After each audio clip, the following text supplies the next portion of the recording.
Hi, this is Majin, and here's another round of DC books. These are issue number 2s. So we got Stormwatch, Detective, Men of War, Static Shock, and Action Comics. So let's take a look. Stormwatch is my #1 favorite team book out of DC. I'm enjoying this a lot more than the JLA story, and I don't know, to me, even though JLA's bringing in Darkseid, to me it just seems like, they use their own old standby supervillain to try to give it the biggest punch as they possibly could. While Stormwatch had to be a little bit more creative, and they had to introduce part of the authority to the regular DC readers, and get a villain who is so off the radar, in the sense that you would never think of this type of villain, or the Moon as a villain, that it catches you immediately. And I think a lot of the characters are just well written. I like the Martian Manhunter attitude, I like Apollo and Midnighter, and it's just like everybody has their own little agenda, and they don't have any problems with killing people as long as they get the job done. See, because the thing is, with superheroes, I understand there's the high moral part where it's like, we can't kill, we can't cross the line. We have to be better than the villain. But, alright, let's look at it this way, realistically. If Batman went and killed off the Joker, the Penguin, Two-Face, Killer Croc, Ventriloquist, and all those guys, Gotham would be a much safer place. And I don't think any Batman fan could argue that point, that eliminating those villains permanently would definitely have a positive impact to the citizens of Gotham. But because Batman keeps trying to rehabilitate them and throwing them in jail, they escape and they kill again and again and again and again. But anyways, let's take a look at Stormwatch. One of the things I really enjoyed was how Stormwatch manipulates the events to cover what they're doing. For an example, while the Stormwatch team is trying to get Apollo and Midnighter, the Moon is really going crazy up there. And I guess you could say their negotiations with the Moon isn't going very well.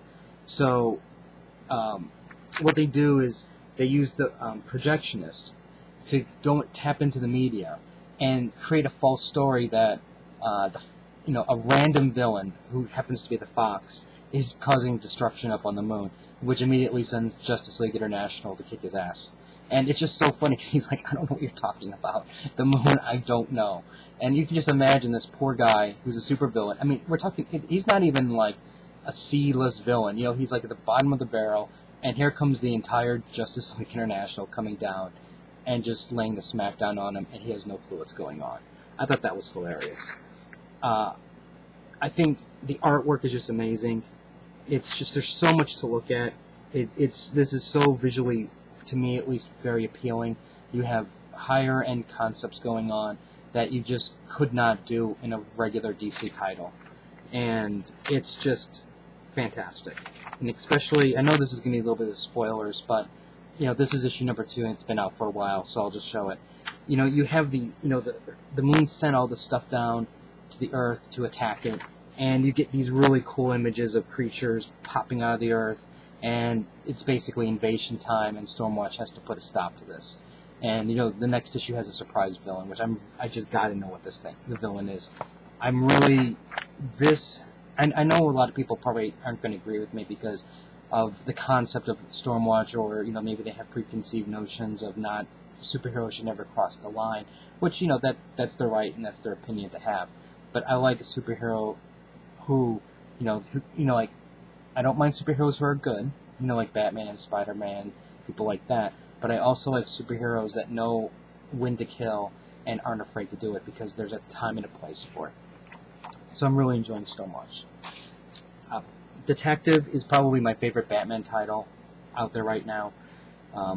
While I would normally like the regular Batman book, I think with the art style being a little bit inconsistent at times with the way they're drawing the Bat family, that kind of has me bothered. I don't like the artwork in Batman the Dark Knight, and I think this story, and then plus the Batman and Gotham Knight, their stories are so similar, the backstories. But this is fresh. It's like, it's like, I guess you can say it's a breath of fresh air because we're seeing Batman interacting with Commissioner Gordon again for the first time type thing. I just love Dollmaker and his group of cronies. It's just, they look wicked and evil. And here they are right here. It's just, I don't know. To me, because I haven't, if these guys have appeared like this before, I never noticed it. But with this group that has, that they assembled, it just installs this fear type thing. And it's, like, I look at this and I would be more afraid of this than looking at Scarecrow or the Joker, because they just look so demented. And it just really draws me in. The last page is, I'm not going to spoil the last page, but it was one of those oh my god moments. But then, you just know that what you're saying can't quite be what's reality. But, like I said, Detective is one of my favorite Batman titles, and it's one of my favorite for the relaunch. Men at War. Okay, Static Shock.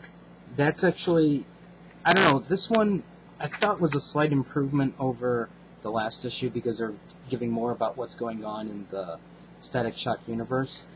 Or not really universe, but the storyline, I should say. But I don't know. There's just something about, I don't want to say it's the character, but they just need to do something just a little bit more to capture my attention, to make me want to see it. I know this may not, I don't quite like this, but want it to be like this, but I think this is the best way to describe it. When I read Static Shock, I want the feeling of Spider-Man. By that I mean I want a young character who is, is kind of learning his abilities, for the first time, like Peter Parker was, and I want to see that kind of a thing. Having him already teamed up with Hard Case, I have mixed feelings with that, just because, you have a character that's already, it's kind of like, I guess you can say he's cheating the system in a little bit, because he has somebody to guide him, and I'd rather see him go through a few steps before he gets hooked up, and then, mentored through. I don't know, I also, when I think of Static Shock, for some reason I'm thinking I want it to be more free-flowing, more lighthearted at times, a little bit faster paced, because, like lightning, you want fast. And I'm not quite getting that. The art also isn't helping too much. I think the art's okay. If this artwork was on another title, and there wasn't that many, I didn't have to worry about dropping or keeping, I would probably think it's okay. But right now, I'm thinking the art is holding the thing back. One story plot point that they added to this that I thought was interesting is how the sister is cloned, and they don't know who the real sister is. And basically what you have here is you have the father picking one, the mother picking the other, and it's causing tension. And I like that. I think that's an interesting element. I don't believe that they're going to play this out nearly as effectively as they should. But I am curious to see where that would go. But I don't know if I'm that curious to keep the title. So that's my take on this. Now, Action Comics. I love this. I love this title a lot. For me, there's just so much going for it. And the only I don't want to say it's the only reason, but I think one of the things that really draws me in is you have a Superman who's not quite super. He can't fly yet. He's jumping. He doesn't have the extreme super strength. He doesn't have all the invulnerabilities. He has very resistant skin, but his powers are still developing, and he seems more beatable, not like an invincible, like War Machine type thing. And because of that, you combine that with some innocence of how the world works, and it's just like I said, to me, it's just it's a breath of fresh air in the sense of this is a Superman that we didn't get to see. This is a Superman that the readers of old Action Comics kind of got to see, and I like that, Grant Morrison is taking something similar to that and bringing it so we can enjoy this. Now, I may not. There's certain things I don't necessarily like. Like the addition of Lois Lane so quickly, and they're trying to prove that Superman is, really a hero. Crypto was kind of interesting, like right there, and they're dropping some plot points in that I'm hoping will turn out to be something good. But overall, like I said, I'm really, really enjoying this issue. I like even Lex Luthor. He's not. Well, he just has this different attitude about him. He's not. To me, he just seems like this ego. He's still an egomaniac, but the way he talks, his mannerism, it's a lot different than the corporate Lex that we were seeing. And it's just everything, like I said, it's just a different take on the characters, which the thing is, we know how they're going to develop. So I like seeing how they were back then, and then I want to see them progress.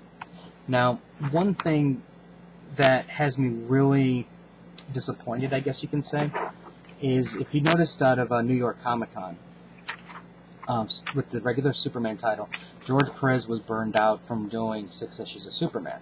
Which, I can understand. He's had health problems, and, for whatever reason, he decides to move on. That's fine. But what we have is, starting with issue 7, Jurgens and Giffen coming in. And Giffen's doing the art. Keith Giffen's doing the artwork. Now, I'm not sure how... there's times I really do enjoy Keith Giffen's artwork, so I'm not going to knock the writing or the art.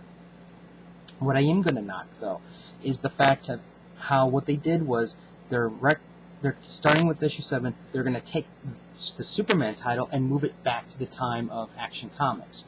To me, that just shows that you have no clue. Either you had no clue on what to do with Superman, or for whatever reason you didn't like the direction Superman was going, and you decided to, swap in a new team and then bring him back to Action Comics 5 years ago. I don't understand why you need to do this, other than it's another marketing ploy, because now what you can do is you can have a mega story during the summertime where you can have, a 6-issue miniseries that ties in through Action and Superman, and you have to buy 3 issues of each to get the whole story. And I'm like, are you kidding me? Why are you doing this? Superman in the current modern times of DCU is interesting. He's different. We have a reference point where we can see Superman, in the past to the future. Why not tell stories with him in the future? Their intention is, well, we'll still have, Superman, and he'll be, of course, being JLA, and we can do crossovers, like within Supergirl and stuff. I don't want to see just the crossovers in Supergirl. They're going to be doing that anyways. So, why have that be the only access that we can have for Superman stories in the present? I really do think that I guess you can say, to me, they're cheating, me out of a storyline that, for whatever revenue, money. Granted, I'm sure Jurgens and Giffen probably said, I have this wonderful idea, and we have to take it back into the past, and that's what we're going to do with it. But, it's like, what about modern-day Superman? Are you going to now come out with another Superman title to fill that hole? What about the people... there's people who make comments on my video saying they hate this version of Superman. So what are you going to do now? Are you going to have inconsistencies between the two Supermen? What are you going to do with all those people who hate this version? Now, what type of Superman are they going to have to do? They're going to have to read the random issues of JLA and Supergirl and whatever other title he manages to pop in on? I think that's a horrible idea. And I, for one, as it stands right now, am not planning on supporting that.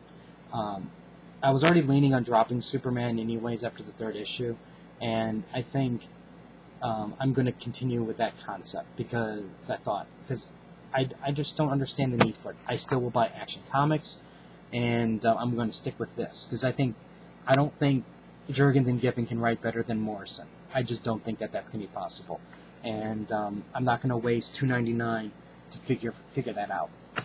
So, anyways, that's my review for these DC relaunches. If you have any comments or questions, let me know. Rate the video up if you like DC Comics, and I'm gonna have issue 3s tomorrow. Yeah, it's Tuesday. So hopefully I'll have issue 3. So I'll try to put some stuff up. And before I let you guys go, this was phenomenal. Oh my God, Wolverine. He is a totally new person in this book, and what he does to Famine, I gave Wolverine a standing ovation because it was just awesome. He jacked up Famine completely. Loved it. Anyways, I'll have more reviews up later, so until next time.